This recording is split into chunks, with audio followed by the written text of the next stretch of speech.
Is God nog met ons?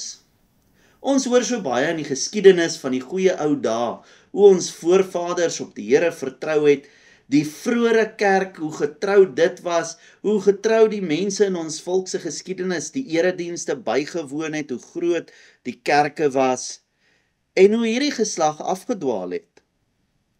Die wêreld verander die heeltyd, maar hoe hanteer ons as kerk ons verhouding met God in 'n veranderende wêreld? Kom ons lees Josua 3 vers 14 tot 17.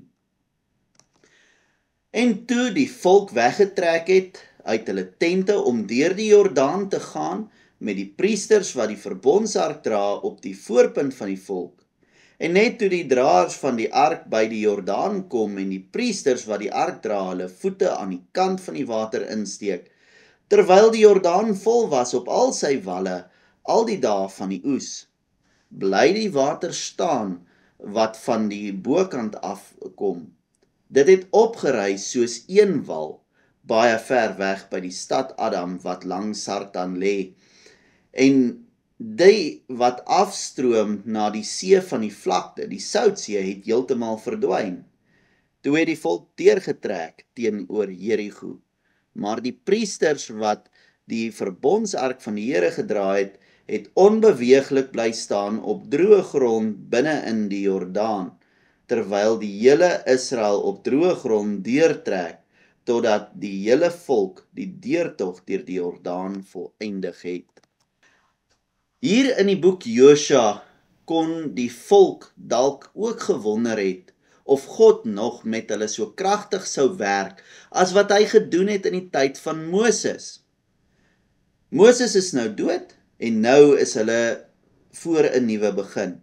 In Moses se dae het die Here die 10 plaae gegee om hulle van Egipte te red. Na dit het die Here die water van die Rooi See oopgekloof en om hulle te verlos van die Egiptiese weermag. Daar het God skeiding gemaak tussen hulle en hulle slawerny en hulle vrygemaak.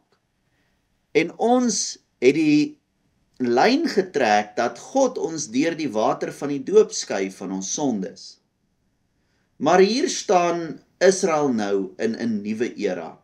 'n Nuwe waterliggaam is voor hulle wat hulle verhoed om God se belofte te ontvang.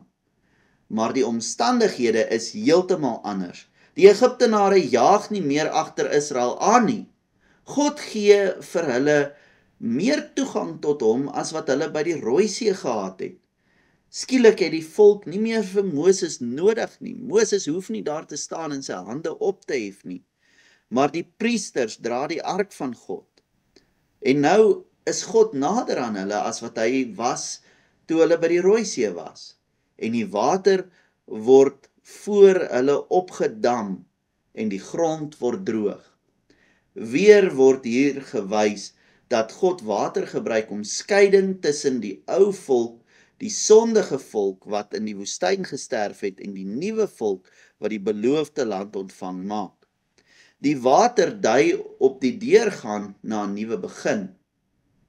Dit is nog dieselfde God wat hulle van Moses se tyd af lei. Hy het nie verander nie, maar hy het wel sy volk verander. So beloof God ook vir ons met die doop, nie net dat hy skeiding maak tussen ons en ons sonde nie, maar hy gaan verder, maar dat daardie skeiding die begin is waarmee hy ons in 'n nuwe era van ons lewe inlei. As ons vandag na die kerk kyk en dinge is nie soos in die ou dae nie, sit jou hand op jou voorhoof waar jy gedoop is en onthou die belofte wat God gemaak het. Dinge lyk nie soos ons dalk sou wou hê nie, maar dalk maak hy juis vandag 'n duideliker skeiding tussen sy volk en die wêreld.